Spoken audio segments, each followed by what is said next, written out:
Welcome to HomeFront Sitrep. I hope you're in for a great show today because I'm just a veteran talking about what's on my mind and maybe yours. You can find HomeFront Sitrep on Apple, Amazon, Spotify, or wherever you find your favorite podcasts. You can also check out HomeFront Sitrep's YouTube channel. Buckle up, the show is starting.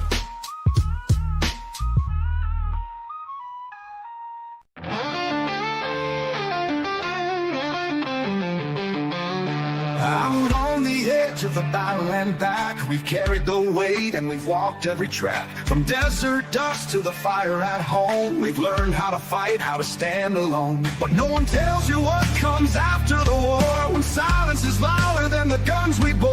That's where we speak, that's where we heal. Stories too real for Hollywood reels. Welcome to the front lines you don't always see, when warriors to battle just differently. This is our check-in, our voice, our step. This is the HomeFront Sitrep podcast. For the fallen, the fighting, and those who came home. For the brothers and sisters who still feel alone. We're holding the line with truth and respect. This is the HomeFront Sitrep podcast. For the fallen, the fighting, and those who came home. For the brothers and sisters who still feel alone. We're holding the line with truth and respect. This is the HomeFront Sitrep podcast. It ain't all medals and waving flags. There's pain in the silence and weight in the facts. But we've got a mic and a mission to share, to tell the damn truth, cause somebody's gotta care. We laugh, we cry, we cuss, we pray. We honor the ones who ain't here today. From basic to battle and back to the block. This is our rhythm of round table talk. Welcome to the front lines you don't always see, when warriors to battle just differently. This is our check-in, our voice, our step. This is the HomeFront Sitrep podcast. Still heavy in dreams out of reach, full of lessons the textbooks could never teach. We're sounding off, no filter, no prep. This is the HomeFront Sitrep podcast.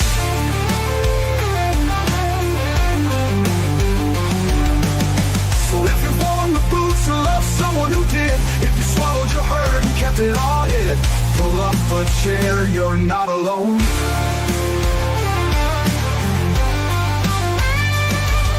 Welcome to the front lines you don't always see, where courage meets scars and raw honesty. This is our anthem, our truth intercept. This is the HomeFront Sitrep podcast.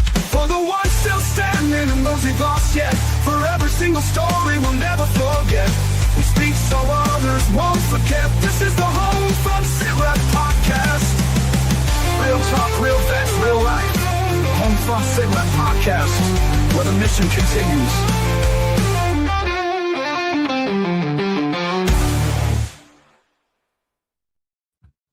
Welcome, everybody, to a Monday edition of HomeFront Sitrep. How is everybody doing? Gunny, how are you, sir? Sore. I did the day one, week one workout that Chris sent on the app, the Hero Tactical app.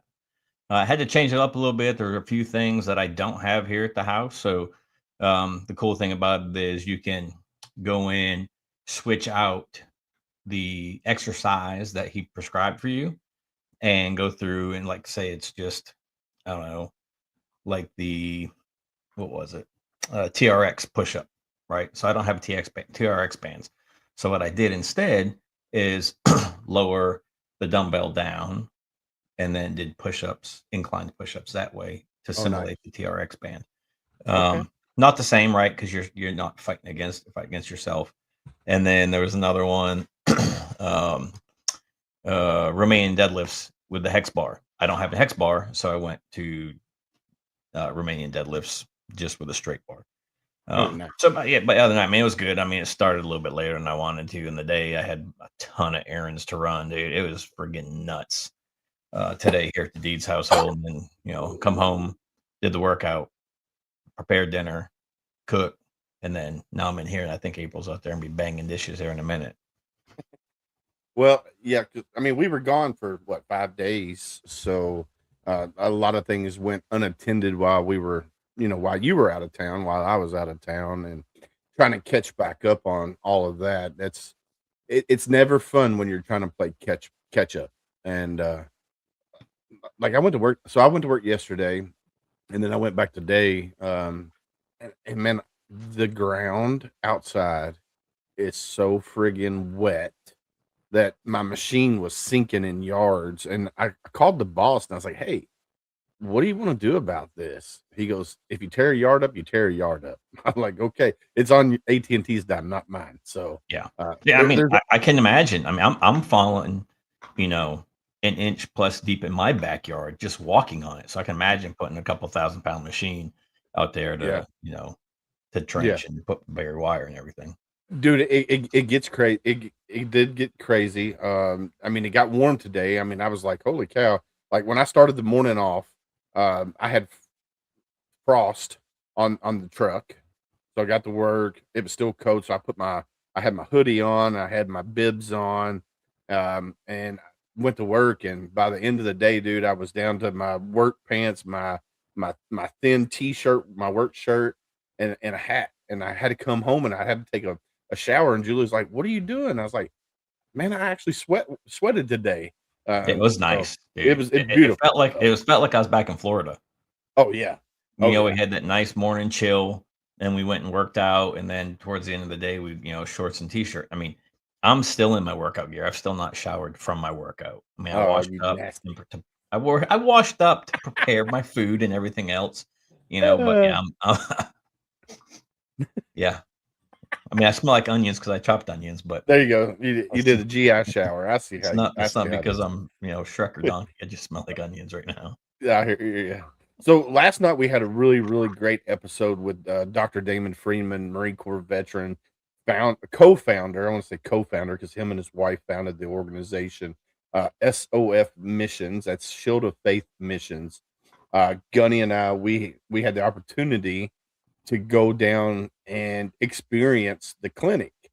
Um, and we didn't do it as a podcast. Like we went down as veterans. We didn't go down and just, watched everything that was going on. We actually, participated and we became one of the warriors or two of the warriors because um, both Gunny and I, we have things that we both need to work on to make ourselves better. And we're still learning how to deal with all of our trauma from our military service. And um, it was so awesome to go down there and feel genuine love from the people running the organization, the staff that was there from day one. Made us feel like we belonged there, that we needed to be there. And it was just like, man, and it was just, I'm gonna use your analogy here. Taking, it made your pack lighter because you were able to take stuff out of your pack. And um, that's always a blessing when we as veterans, we can take something else out of our pack and make our pack lighter. It Um, just, some of the burdens that we've been carrying with us, whether it was, peacetime incidences or the loss of a teammate, during combat operations, or, specifically me, the injuries that led to me, coming home and overly getting retired, right? It- I'm going to age us, but, this would be my 28th, going in my 29th year had I not been injured and stayed in, or even if I was able to stay in. So, it's one of those things. It's the what if, where would I be? And I look and, some of my, I guess, peers yeah, have already been sergeants majors or yeah, master gunnery sergeants. And it's like, man, wouldn't it be cool had I been the sergeant major and you've been the master gunny for this unit? And I'm like, no, maybe not. Maybe the two of us don't need to be together running the unit as the two senior enlisted. It's probably not going to be a good thing. yeah, But definitely, it's all those what ifs, and just taking those what ifs and just taking them out of the pack, because it's not right. I can't go back. I can't change what happened. I can't. The only thing I can do is just continue to look forward to the future. Whatever happened 5 minutes ago happened 5 minutes ago. I can't change that. But what right, I can change and affect is how I present myself moving forward day to day. yeah, and that's all we can do. And literally, I caught myself earlier. I was having a conversation with Julie, my wife, and I felt the intensity building, right? I really, I mean, I felt it. Was it about a sleep number bed or buying Christmas presents already? Neither one of those. Neither one of those. It was something else. And I had to like reach back into my brain space and be like, hey, don't snap. There's no reason to snap. This Yep. is something that's simple. So I was like, all right, I get what you're saying. And of course she wasn't hearing my side of the story of what was going on. And I was like, all right. And then when we hung up, I was like, all right, I love you. She goes, all right, bye, click. And I so wanted to call her right back, and I didn't. I didn't call her back at all. And um, when she got home, she's like, "Hey, I'm sorry for the way I reacted on the phone." I was like, "Ooh, thanks." See, It's just like, oh, I usually like if April doesn't say I love you, I will wait just a minute or two after she hangs up, and I'm like, text, "Yep, love you too," and that's it. And then she'll respond, bam, bam, bam, bam. I said it. No, you no, you didn't. didn't. You Yeah, did. I'm gonna yeah, start recording my phone calls. Hey, by the way, just hold on. Hey, just so you know, this phone call is being recorded for the use, right? But that's what she's gonna hear when she calls from now on. So I can be like, yeah. "See, You got you proof. know, I love you." Yeah. Yeah. See, it's So better. no, I have we did talk about the Tempur-Pedic bed last night after when I went upstairs, and she goes, "We're not getting it anytime soon." I was like, "Okay, then Christmas starts December 1." So it's a give. She Yeah. gives, I give. So Sleep number. Sleep number. yeah, the Sleep sleep number. Tempur-Pedic sleep number bed. Yeah. No, no, no. Sleep number. Don't no Tempur-Pedic. Okay, Sleep just a number. sleep number bed then. Yeah. Anyway, I was like, "Look, it'd be good for you because I can get you a big old heating pad for your side of the bed, and mine can stay cool." She Well, goes, no, the new ones come with it. "I You know, can I know. heat and cool it. Yeah, but So, I want to find an older one first, like an older model, so it's not as expensive, yeah, and trust try it me, out man. anyway." Um, so yeah, I definitely want to try it out and see. Which I've been wanting one for a really really long time because my back is not getting no better. I want one. I just want to Just try say it you're out. getting old. Just say you're getting old. That's Well, just all you gotta do. you already dated this, so it is what it is. So, anywho, uh, so we're going international tonight, which is super cool. It's not our first time going international, but I'm super excited about our guest tonight Yeah, it because seems to be about once a year that we get somebody that is not within the United States or served within the United States, right? We did have the one gentleman who was in the army that he's living in Ireland now, but yeah, he's yeah, from here, right? His family's still here. You know, we had Tim Thomas, we've had Pippa, both have come back for tip of the spear, and then tonight's guest is another across the pond, right? So not U.S. service member, served in another branch. So yeah, I'm super excited, man.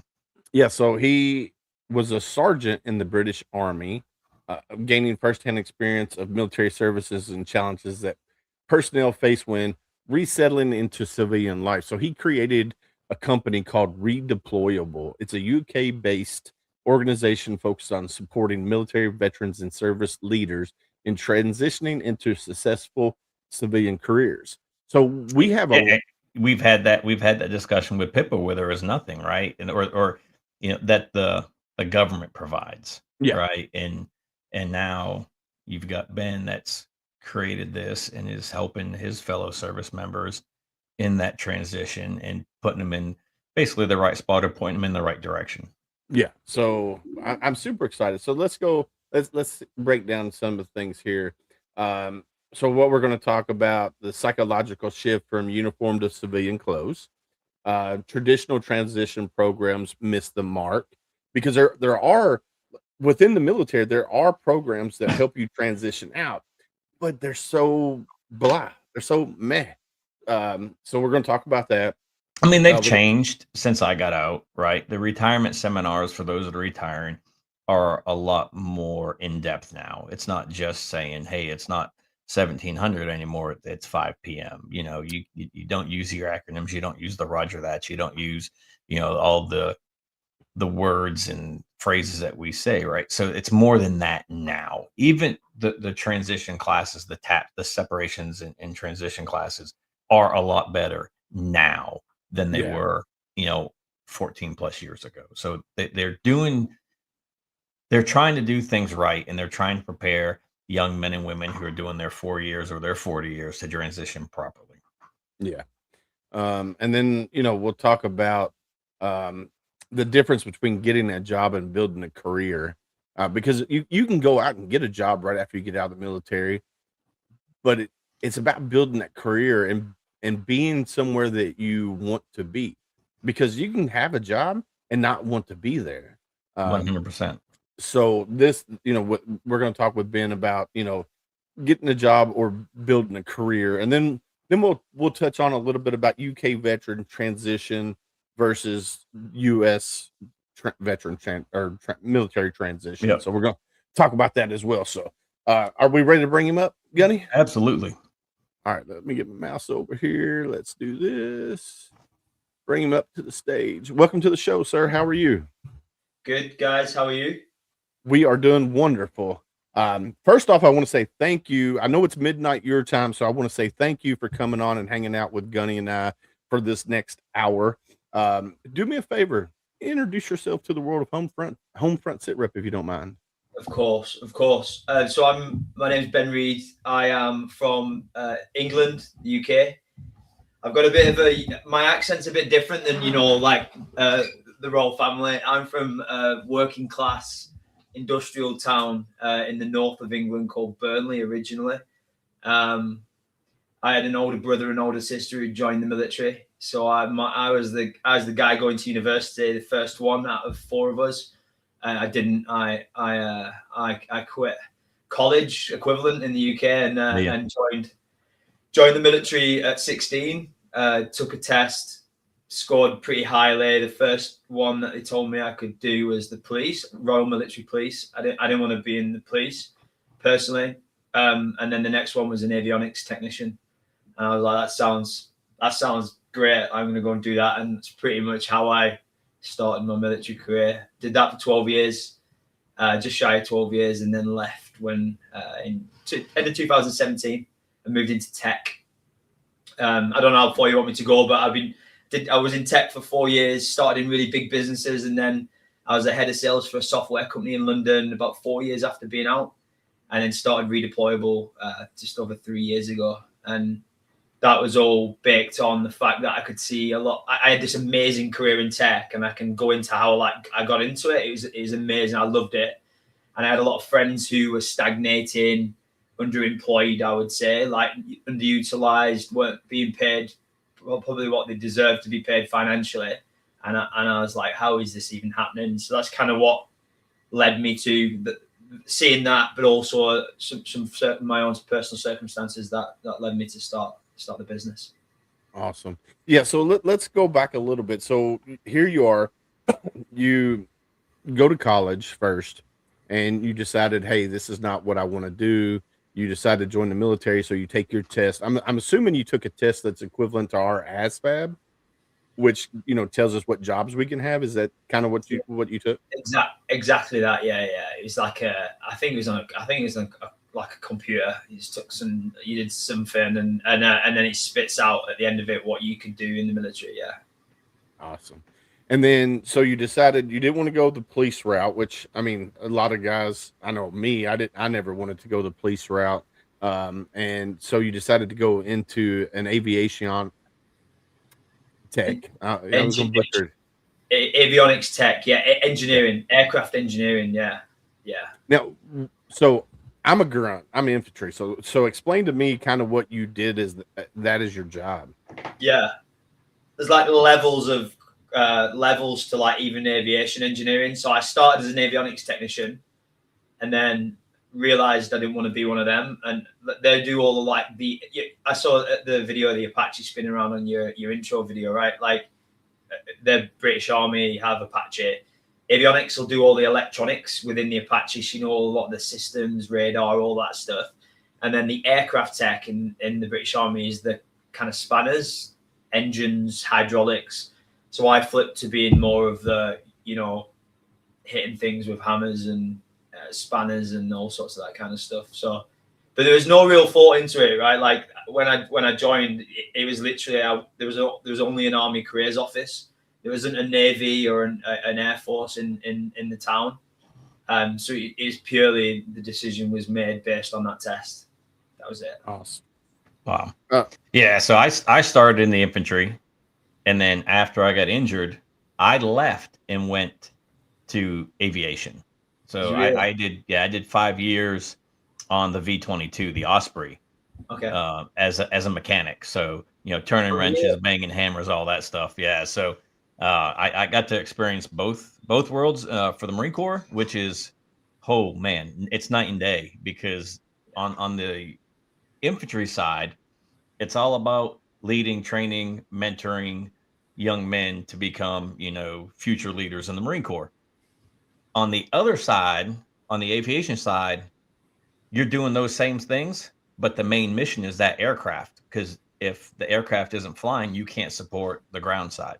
So the mission's a little bit different, and the way that Marines are treated from either side is a little bit different. We're more hard nosed on the ground side, on the infantry side, and then on the aviation side, it's more coddling, because you don't want to stress people out because they're working on, for the Osprey, it's $83 million aircraft, right? So if they miss something, even just the tip weight, right, it throws everything off and out of balance, even off by a fraction of an ounce. So you have to, I'm not going to say treat them like babies, but you do have to be a little bit more lenient with how you approach your leadership with them.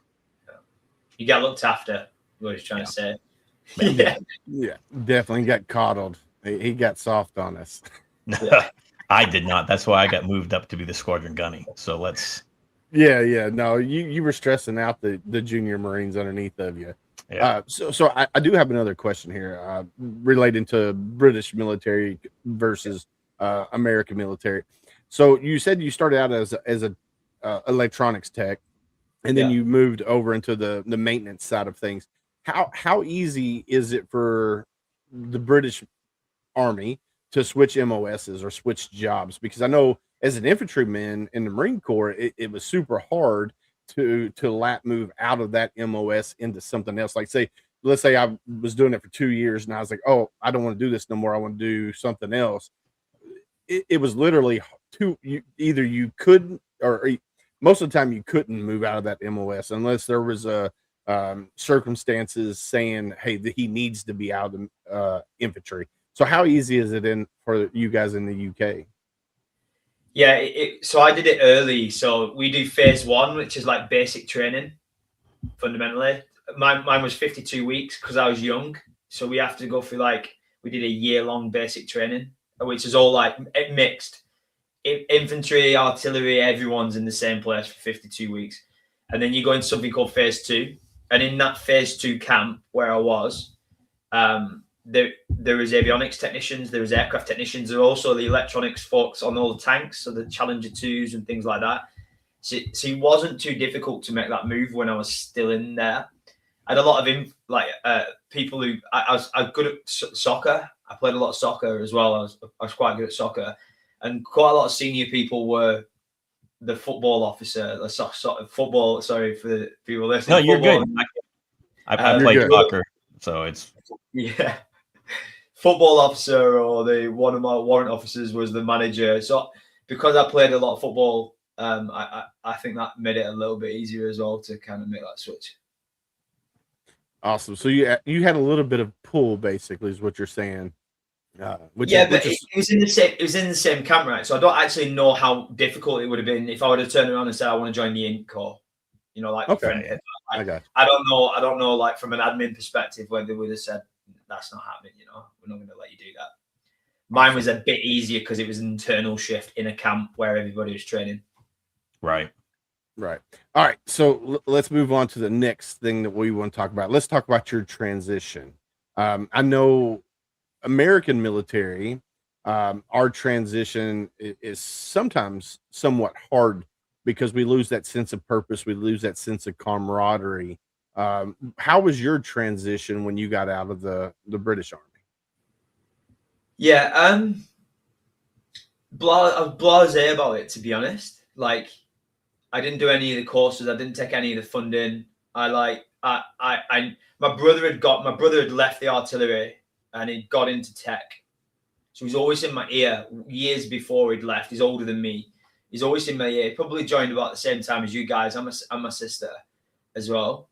They're both a bit older. But he'd been out and he'd always been in my ear about this job in tech, which I didn't know what that meant. Do you know what I mean? When you're in the military, like what you're talking about, like software, like I don't e-commerce, like I don't even know what you're talking about at that time.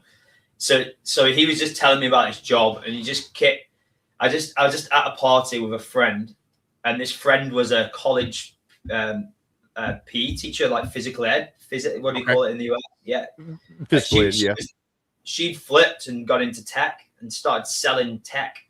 And she was like, "You'd be really good at this." And my brother had been telling me about it. And she's like, "I can get you an interview with my boss if you want." I was still in, I'd not signed off.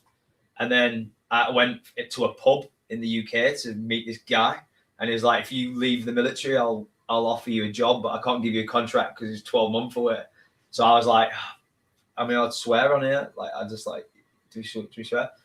Yeah, I was just like, fuck it. Yeah. You know, I'm going to do it. I'm going to do it. And I did it. I like went in the next day, and it's called 7 clicks in the UK. You like go onto a system called JPA and you've got 7 different clicks and then you're out. And that's it. Like it goes to HR and admin. And that's what I did the next day, and just hoped that this guy was going to offer me or give me a contract to start this company 8-9 months later. Wow. Well, so that brings up a whole nother question. So like for us, we have to wait till our term of service is up, our contract basically. So in the British military, you don't have to do that. I mean, do y'all sign like a 4-year contract, 6-year contract? How does that work? Yeah, I can't remember the terms, but like I was at my 10. I would have been at my 10-year point at that point. So like, there's nothing tying me in. What I would have had to do is, I think you've got like a half pension. So at 12-year, you get this half pension, which is what a lot of people stay in for. They'll stay into 12, and then they'll either stay on and do 22, because then you get your full pension after 22 years, or they leave at 12. Like a lot of people get out at that point or a bit before that point. I left just before it, so I missed out on some cash, but like I wasn't tied. They couldn't say anything. It was a case of like stick it in and then serve another year until you can get out. Okay. So yeah, so in the Marines, you like if you sign your first 4-year contract, you do that, you re-enlist, you got another 4 years. You have to wait until your 8 years is up before you can even think about getting out. So really? I like that it's a little bit different, you know, for you guys over there. That's super cool. I think it's neat to learn, because I would have never known that unless that question just came out. So yeah, I mean, we do have a program where, like, if you're supposed to get out in October, right, that they can do an early release for school, so you can start at college on time instead of waiting for that, spring semester. You can start in the fall semester, and they'll let you go just early, so you can start school. But it's just a school release thing. But I've only heard of like 2 or 3 that ever happened. Yeah, I've seen it in the UK. I think the RAF, so the Royal Air Force and the Royal Navy are like good at giving people early release if they get like a job offer where they need to start. British Army doesn't, from what I can see, doesn't do it. But we're not tied, I don't think, past a certain point. Like I don't think we do this. I can't remember I don't think I signed another contract for another 4 years after my 4-year point. I don't think that happened. Okay. Yeah, I know that, there was a few celebrities that were in the military, and once they got famous status, the military, let them out because it was a conflict of interest. Well, it was more on the money side, right? They were making more money than what they were making in the Marine Corps, and their focus became their career instead of the Marine Corps. So the Marine Corps let them go. I mean, I think they all got other than honorable discharges, right? So general under honorable, but it's just one of those things that they didn't serve their full contract. Yeah. All right. So, all right. So you got out of the army. Now you're in tech, Yeah. and you're doing you're doing the tech thing, right? Because I know when I first joined the Marine Corps, tech wasn't really a thing. Like it didn't. I don't guess tech blew up until mid 2005 ish, maybe a little later, like when tech companies started exploding onto the scene. Because I know I didn't have a cell phone. I guess I didn't get a cell phone until about 2000 when I got my first cell phone. So you're in tech, and how did you enjoy the first job you had, and then how did you go into about creating redeployable? Yeah, like tech loosely went my first job. I'm going to say that because I wanted to move into software. So I wanted to sell software. The reason why I wanted to sell software is because I wanted to earn at that point in my life. I wanted to earn a lot of money. I was like, I live in the south of England. It's super expensive. Like I want to stay in the south of England because my wife's from down here. Like I want some financial freedom. I've been on a sergeant's wage and then a corporal and a lance corporal's wage for ages, and like it's not that much money in comparison to what some of my friends are earning. So that was my sole focus. I didn't care if I was working 16-hour days, 18-hour days. I didn't care. I was like willing to just grind to give myself some more freedom financially. That was it. That was what I was going after. I couldn't get a job in software, so I got a job selling photocopiers in London. So I was literally like business to business, but like walking into schools and small businesses, try and sell photocopy contracts. I never sold anything in my life. Like I was an aircraft engineer. So imagine the guys took, like all my mates took the piss out of me as well. They were like, Yeah. he's going to sell photocopiers. But I was like, if I do this, like even if it's for 2 years and prove that I can do this, then that'll be a good like transition career. And my friend had got me an in, right? So like that was kind of my thought process. I loved it. Like I thought it was awesome. It's like super aggressive, like managers calling people like terrible names in the office in London. I just thought it was great. I thought it was just, because it's just like the military. Like there's nothing that he could really say to me that I felt like I was offended. And I just was like getting in the office at 6 o'clock in the morning. I'm going to try and beat everyone because it's super competitive. I'm just going to try and win. I didn't know what I was trying to win, but that was kind of my mindset. And it's great. It's great. It's a really good experience. And I learned a lot of good things to learn. And I also learned how not to do things in the civilian world when you get out. So like, it was just I did it for 18 months. And then I got a job for a Canadian software company about 18 months out. And that's kind of like the starting point, but it's fun. It's fun. So let's talk about redeployable. What is it exactly? Yes. So the only way I could start it, I started like the photocopier sales company was actually a really big company, like enterprise, global, Japanese company. Then I got to this mid-market company, this Canadian company, and then I was at a startup. So I'd been in this like world of enterprise all the way to startup. And what I realized is like the startup world's way more like being in the military. Like it's like, because I didn't love the military personally, in a sense of like, I didn't love my job. I didn't love being an aircraft engineer. It was kind of something that I just ticked when I was younger. But I absolutely love the people. Like the most amazing. Like my best friends still are all my military mates, and we see each other quite a bit, and we'll like go away every year. So like that was the thing. So when I got into a startup, it was like that environment, like in a mess. When you're in the science mess in our case, it's just a really cool environment. And then I've been helping my friends get into tech throughout the time. So I have friends who are in engineering and now in tech, or in consultancy when they got out and now in tech. So I was doing that in tandem. And the reason I started it is because I'd managed to save a ton of money up. Like I needed the time to do it. And I felt like I needed more purpose.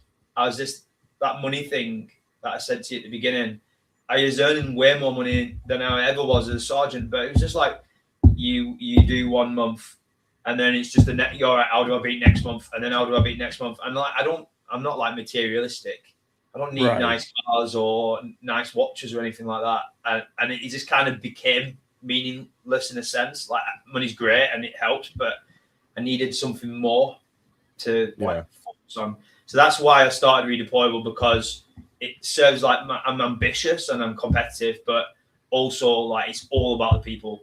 It's like, how can you help like hundreds of thousands of people like elevate themselves, even if elevation's not even more money, it's just enjoyment, happiness, like getting up in the morning and not dreading going to work, or it's money. Like it kind of serves both for me. Like we're building technology to serve hundreds and hundreds of thousands of people, but also like making a difference. So for people that haven't researched what Redeployable is exactly, so break it down what it is exactly that Redeployable does. So I think the challenge when you get out is they treat us like we're all the same. It's like even in my own family, my sister was in the Royal Engineers. She's a regimental sergeant major, first ever female regimental sergeant major in the Royal Engineers, 350-year history. She's epic. She's 24 years. She's this one person, right, that's got all these experiences. I was a sergeant for 11 years, and my brother was private fundamentally in the artillery, a gunner for 5 years. But we go through the same transition process and kind of get the same advice. Like, and to me, cookie cutter advice for wildly different skills across millions of people. That's the challenge in my eyes, because you've got different aspirations. You just want different things, and you're in different locations. So we looked at that and said, well, we're in a really interesting spot from an AI perspective right now, where we can use AI to start to tailor these experiences for people. So that's what we do. Think of it like career discovery, career coach. And what that career coach does is help you unpick what you've done in the military and highlight all these skills. And then we build, like, think of like mini job simulations, try before you apply. And people can go into I'll give you an example. On Amazon's global military page right now, because we work with the US and the UK, you can go and try an area manager role or an operations manager role on their global military page before you ever go and apply. And that's simulations on their global military page. So we want to give people the best understanding of what's out there, what they might be a good fit for, and try the jobs out before they land. And in 6 months they hate what they're doing. They're resetting passwords every day, and that's all they're doing, and they want to run away from whatever the role is. So it's all about the people, and we're for profit. Where we make our money is on the employer side with these simulations. Nice. Yeah, we have, I can't remember what it's called now, but basically you take what job you're doing plus your rank, and you transition it, and it basically transitions it over into the civilian side of, like frontline supervisor or immediate supervisor or whatever. And then, it translates some of your other stuff. And then there's a few other programs out there that will take like your commendation medals or your achievement medals and transfer that as, hard work or whatever. But there's nothing that says, okay, so in the infantry, right, there's nothing in the civilian job that equates to infantry other than being a contractor somewhere. Yeah. So there's nothing out here just floating around. Yeah. Cop, police, semi transfers, but you still have to have a lot of schooling. Security guards, semi transfers, still have to go through classes and training. V-22 mechanic, there's no V-22s in the civilian area. So you can go back in and be a contractor for Boeing or Bell or whoever on that side of it. So it's just trying to figure out what you want to do. Like you said, what you're passionate about. Where do you want to be? And I hate that. Where do you want to be? Where do you see yourself in 5 years? I don't friggin' know. I just spent 14 plus years in the Marine Corps, and now I'm here. That's what I know.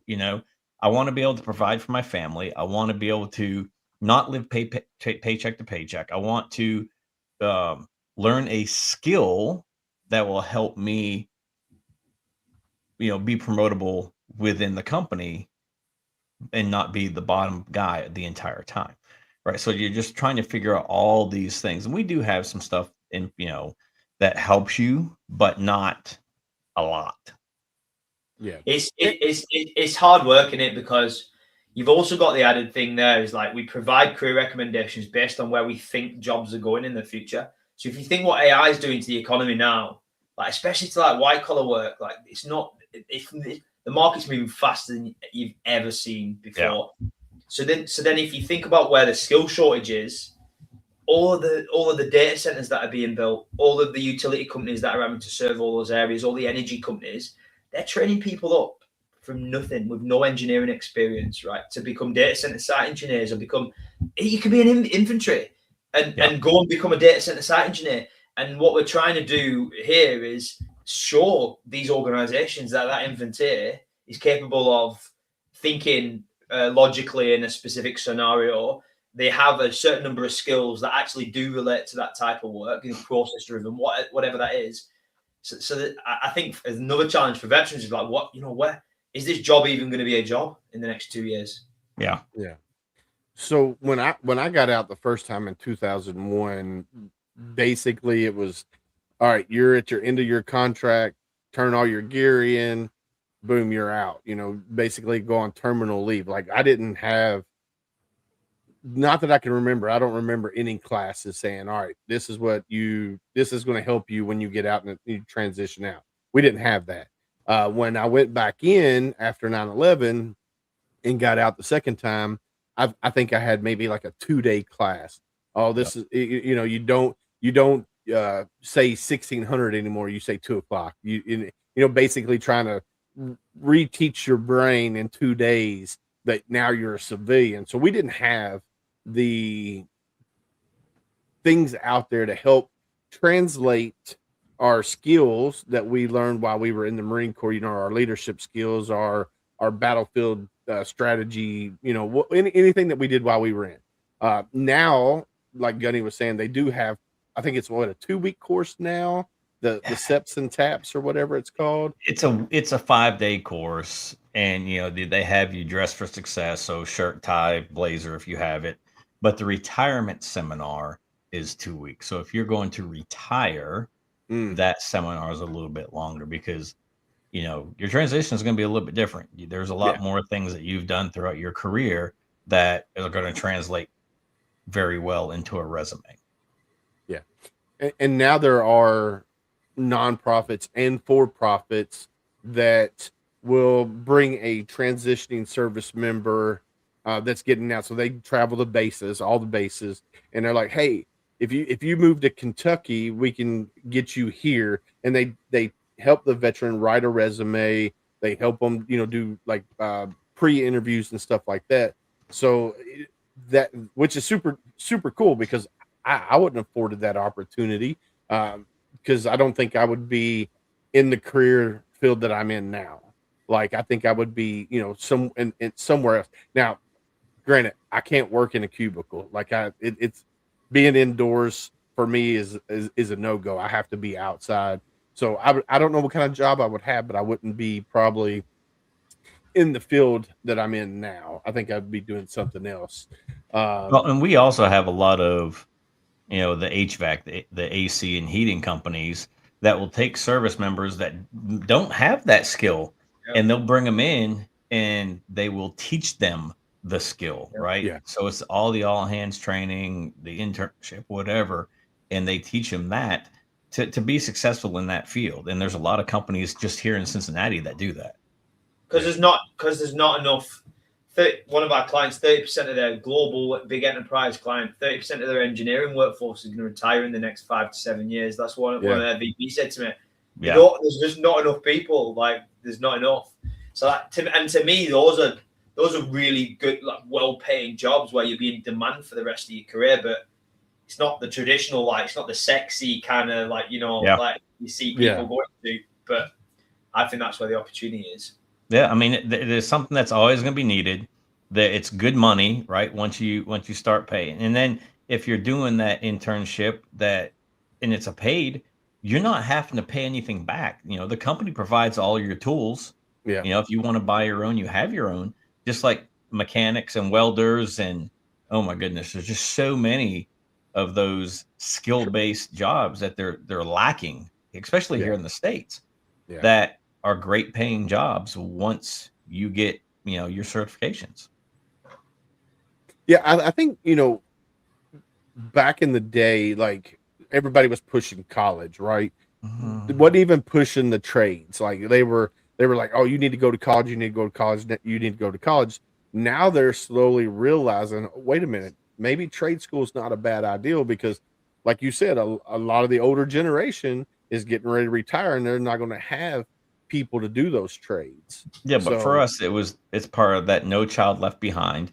It was part of the school's grading system for the yes, principal, the guidance counselor, and the school system. The superintendent got graded on how many people they sent to a 4-year degree program, right? So a bachelor's degree program. If they went to a trade school, if they went to the military, if they had a job, like they went right into the family business, that score was a lot lower, right? yeah, So it's like, really, I'm going into the military. I'm going to one learn a trade. I'm going to learn things in the that you're not going to be teaching me in the classroom. You don't learn leadership in the classroom, yeah, right? A 21-year-old can't even be trusted to make a damn coffee in the office building, but yet you're going to put me in charge of 13 other people, 36 people yeah. in a war zone, but you're going to be deducted points for that. Come on now, get real. And you think about like the skill of like learning throughout your service as well. Regardless of what trade you were, whether you're an infantry or an engineer, like you're always on those courses, and you always, I worked on like 5 different airframes when I was in the military. So then when you get out and you think about how they go and find young folk to come in and become HVAC engineers, BMS engineers, whatever, and they might get up to like productivity in maybe like 36 months, maybe because they're young, right? And like I didn't know how to tie my shoelaces properly like when I was young. But you bring someone from the military who's got that learning agility, who knows how to commit and knows how to put the work in and actually get stuck into whatever that course is. Get them up. Think about the business ROI for the company. Like I always think about the ROI for the company. It's never do good for veterans. It's this is makes business sense. Like why would you not bring someone and get them up to speed in 9 months or 12 months? That's 24 months worth of utilization you got out of an employee. That's a massive win for the business.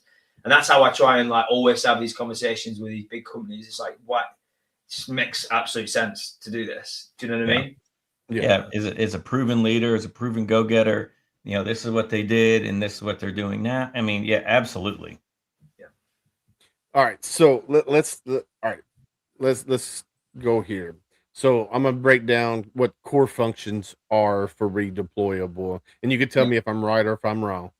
So core functions: personalized career recommendations, skills gap analysis, transferable skills translation, AI-driven coaching and insights, and employer connections. Is that the core functions of what redeployable does?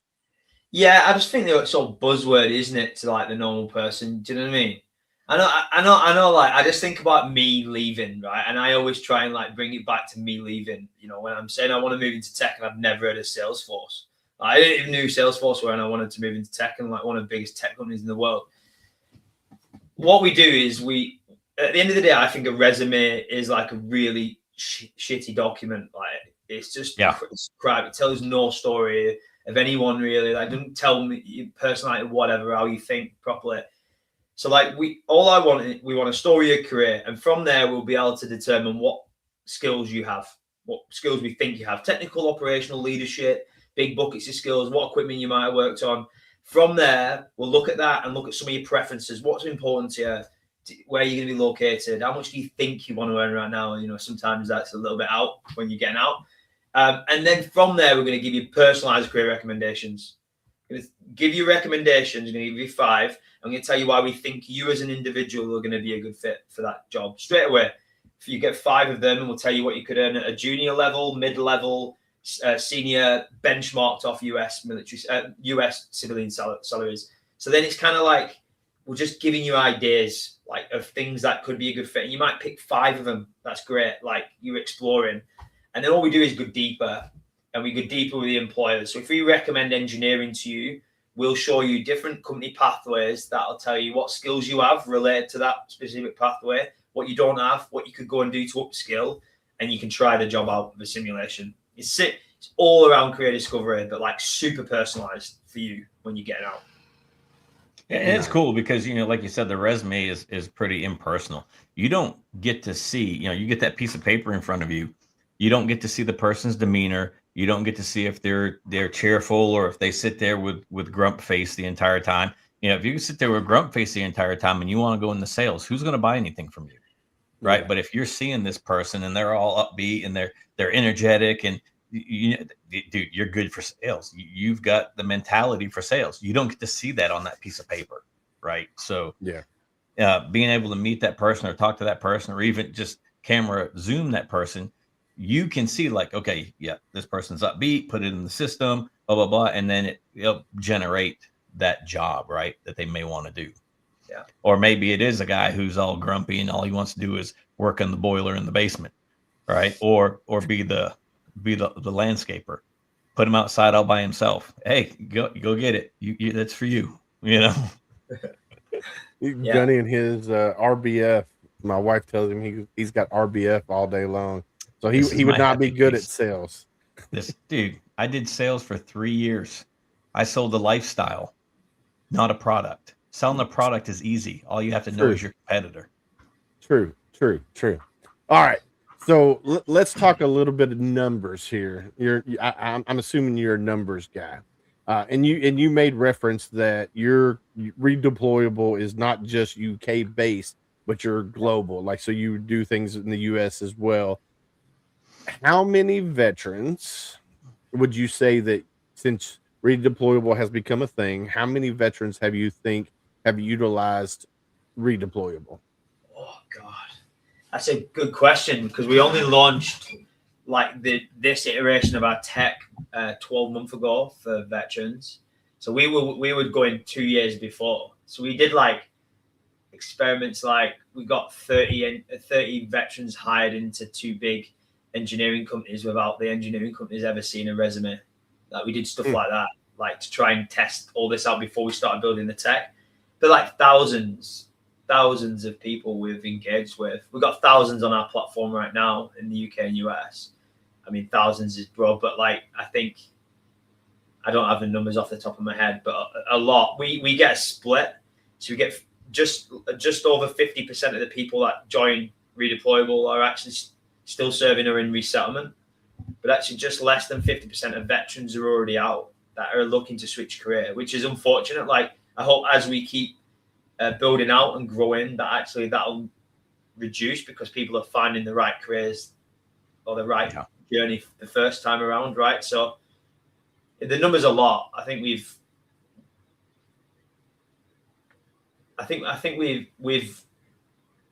served a lot more in the UK, but we've been in the UK for a lot longer than the US. Right. Yeah. What's going on, Isaiah? How are you? All right. So I'm going to post the website here in the chat. And I'm going to throw it up on the screen as well. And tell me if this is the right, I think it's the right website, but tell me if I'm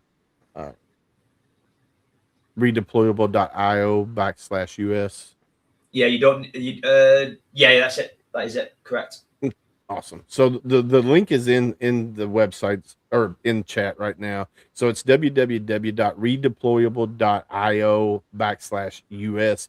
If you're in the US, I'm assuming if you're in England, you just drop the US off and it'll get you where you need to go.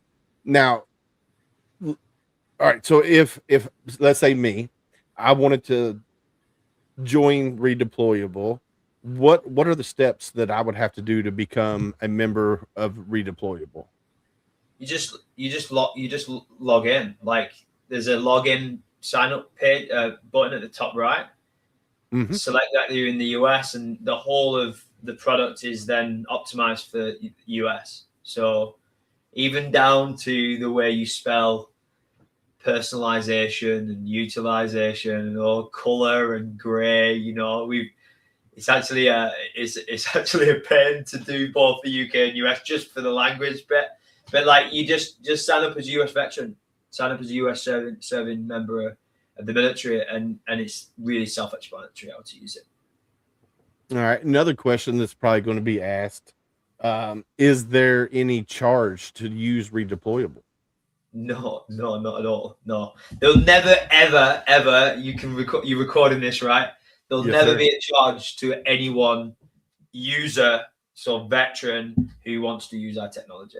Like you. Yeah, you he says that the income comes from the company that they're working with to hire the person type deal.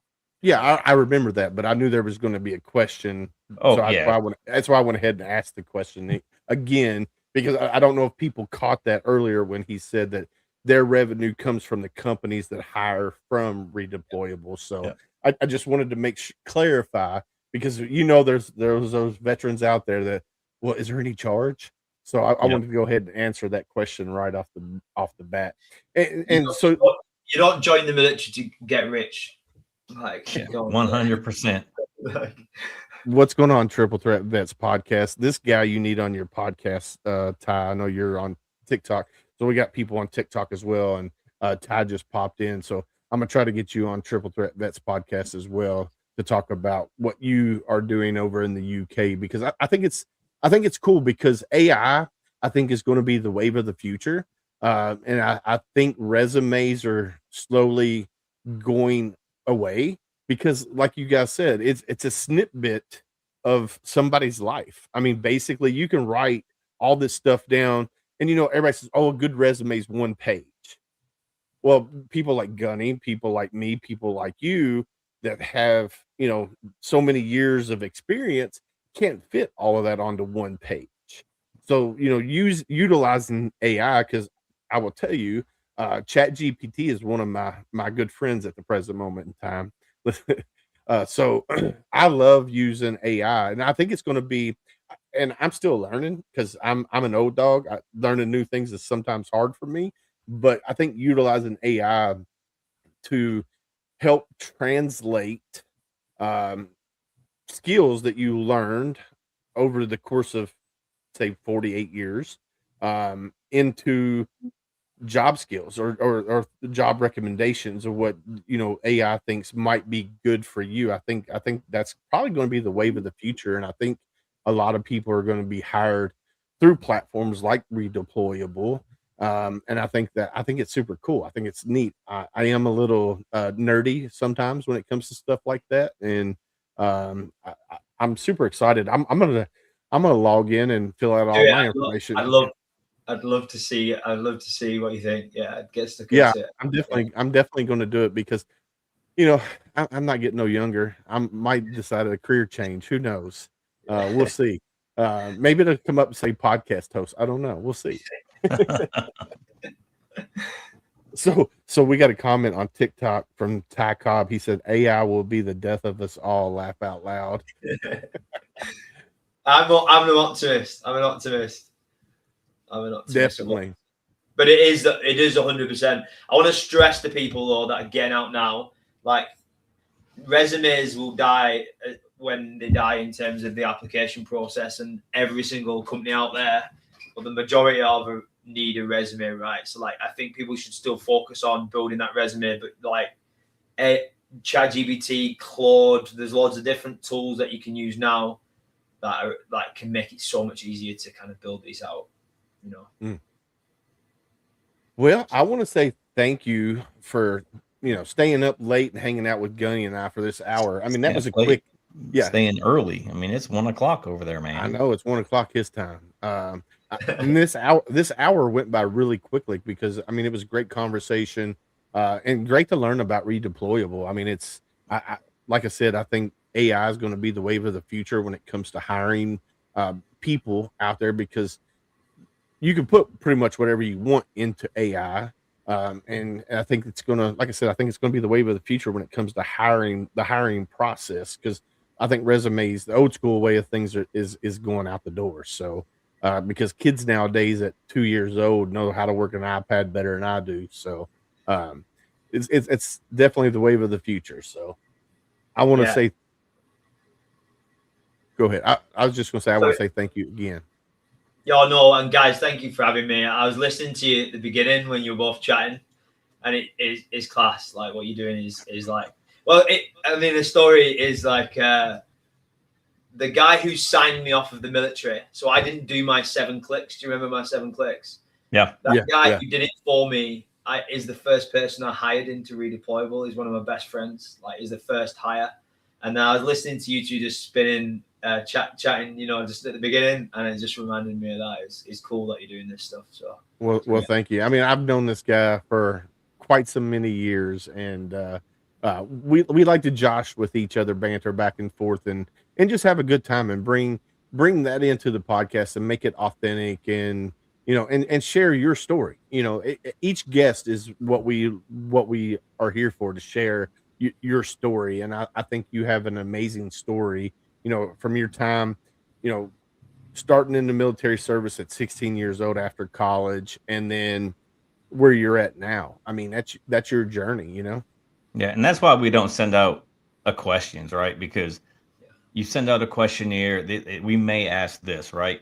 Just let you go and talk about your story, and it resonates with people. It's more personable than having a set list of questions, and that's why we do it the way we do it. Just go conversational based, and if we have a conversation, a question, or we'll jump in and chime in and ask that question before we get too far removed from that subject, because we're both old, and I've been blown up a couple of times, so my brain doesn't work properly. So I might have had a question earlier, but I forgot about it now.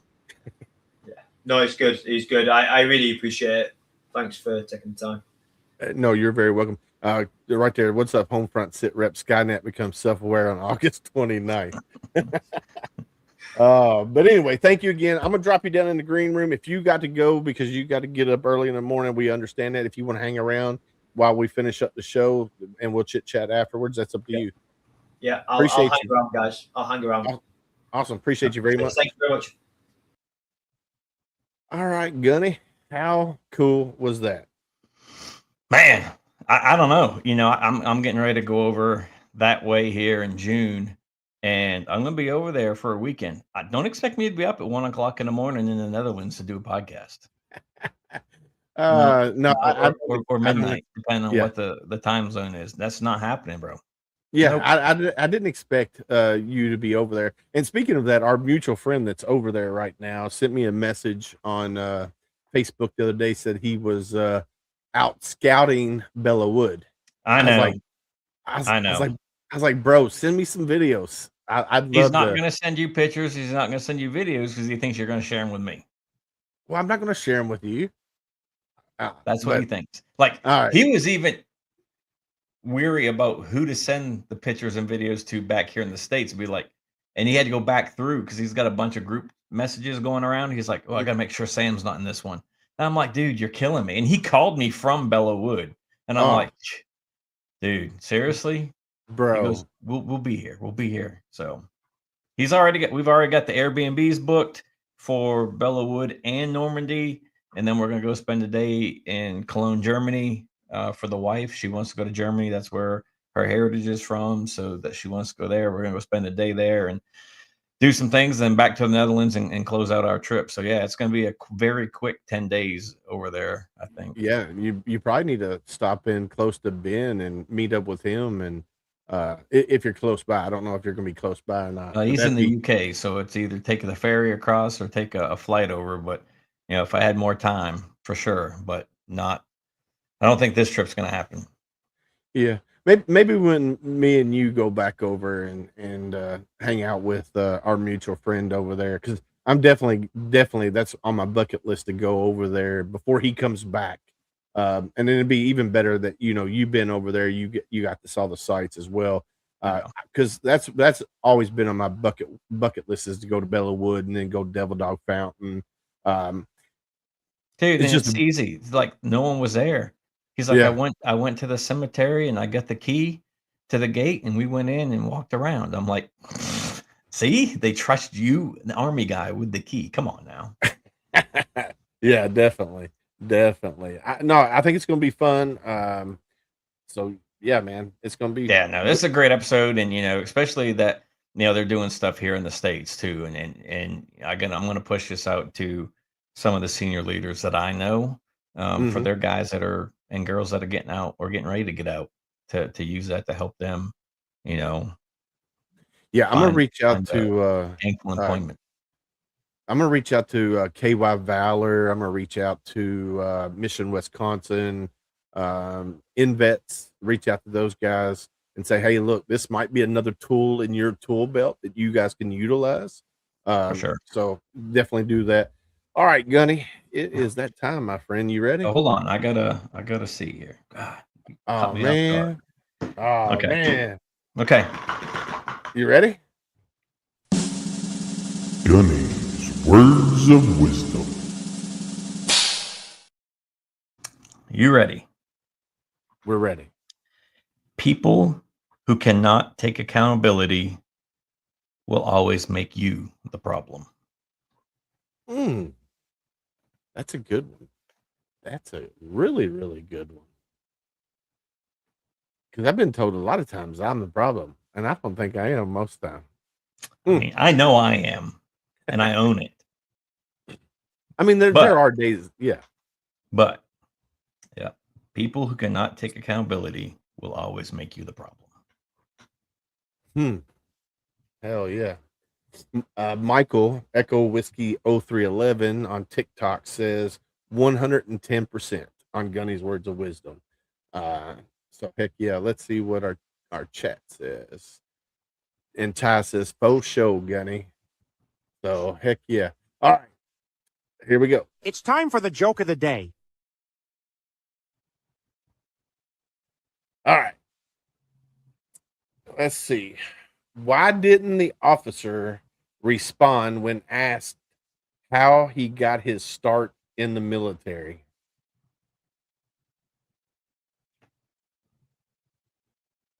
Let me repeat the question.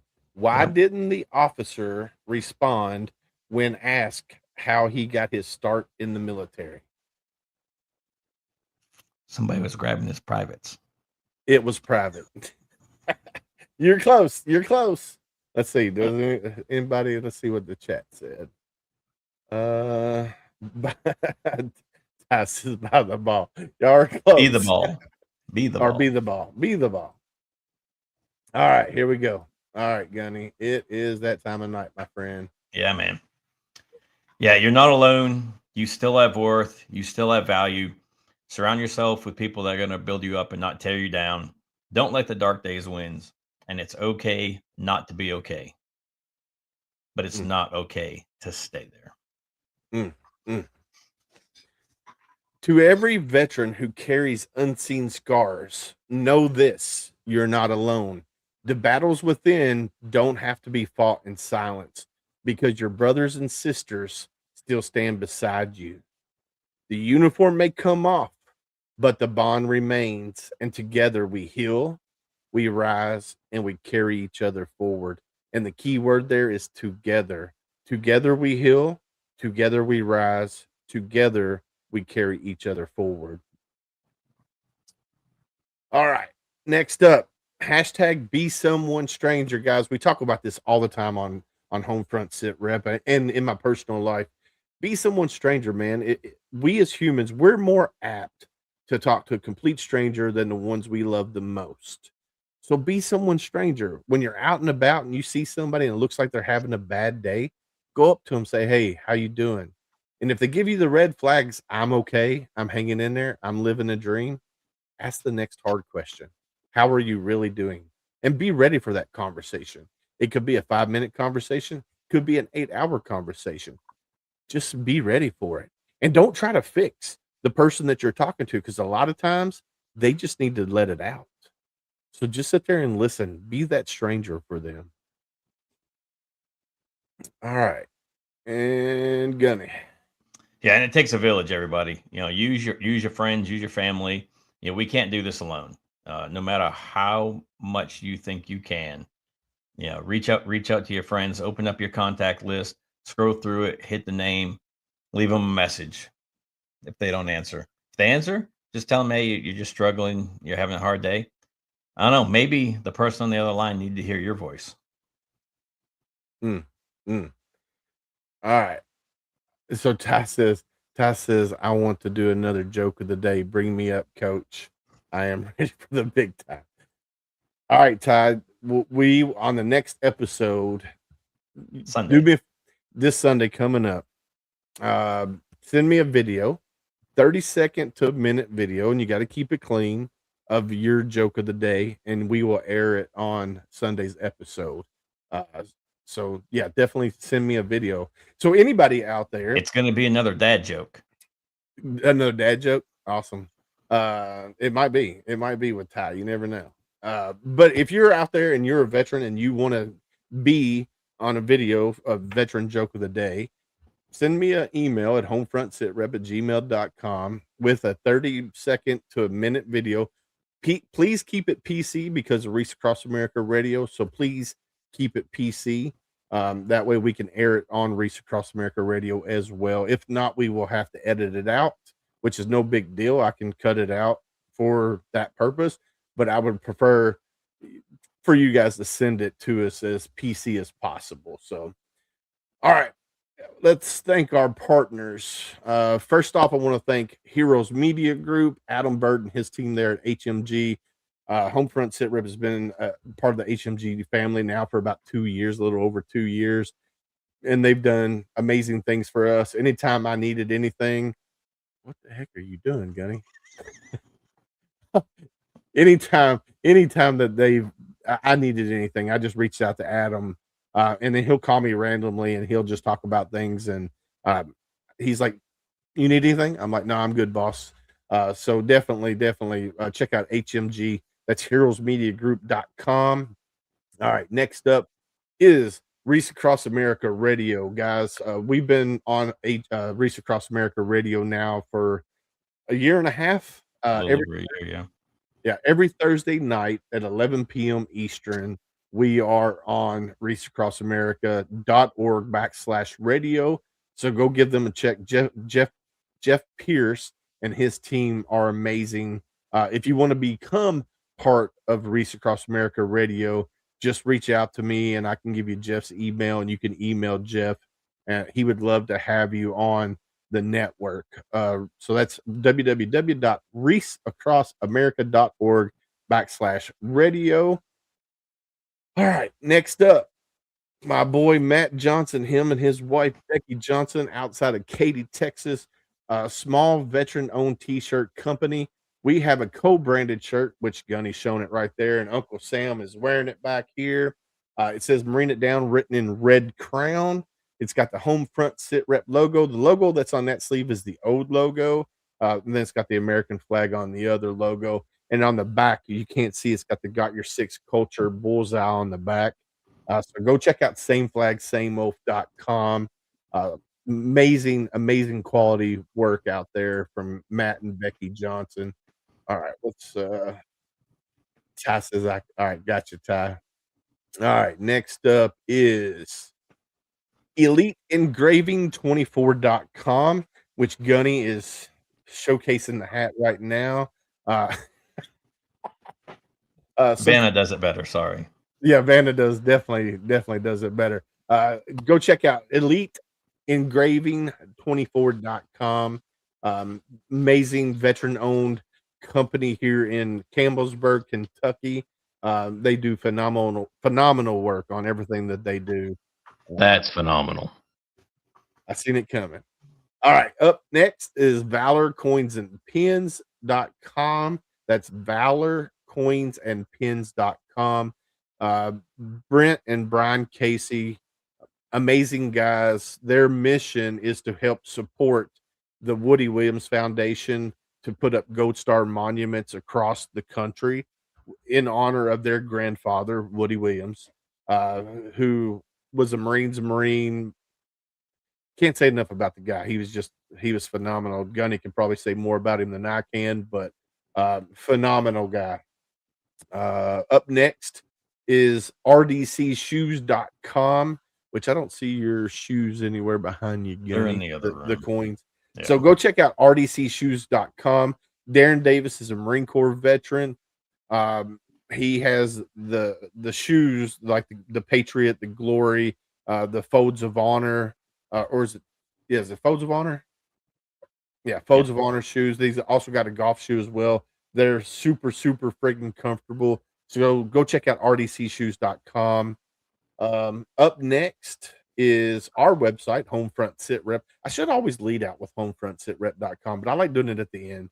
So go check out HomeFrontSitrep.com. All the great veteran nonprofits that we've had, all the business owners, the authors, the comedians, the singer songwriters, they're all on our website. I do need to update it. I'm a one-man show when it comes to the Our website. merch So is on there as well. yeah, our hat, the hat that Gunny showed, our shirts on there as well. It's linked directly to same flag, same oath.com and also eliteengraving.com as well. So go check that out. And you know what? I'm just going to add sofmissions.org. I can't say enough about what Damon has created, what Damon and his wife have created with Shield of Faith Missions. So that's sofmissions.org. Gunny and I just got back. I sent it out to the guys from Triple Threat Vets. I know Ty and Al. I think they're both interested in checking it out as well. And then I've reached out to some guys local too. And so go check out sofmissions.org. Amazing organization. I can't tout them enough. But other than that, Gunny, I think that's it, right? Yeah, I think we're good.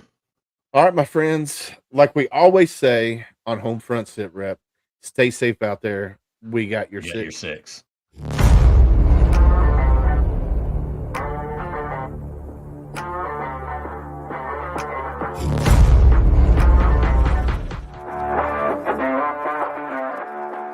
Thanks for listening. Hope you enjoyed this show. Suggestions and comments are always welcome. Cannot wait to have another great show with y'all. Don't forget you can find Homefront Sitrep on Apple, Amazon, Spotify, or wherever you get your favorite podcasts. Stay safe out there. I got your 6.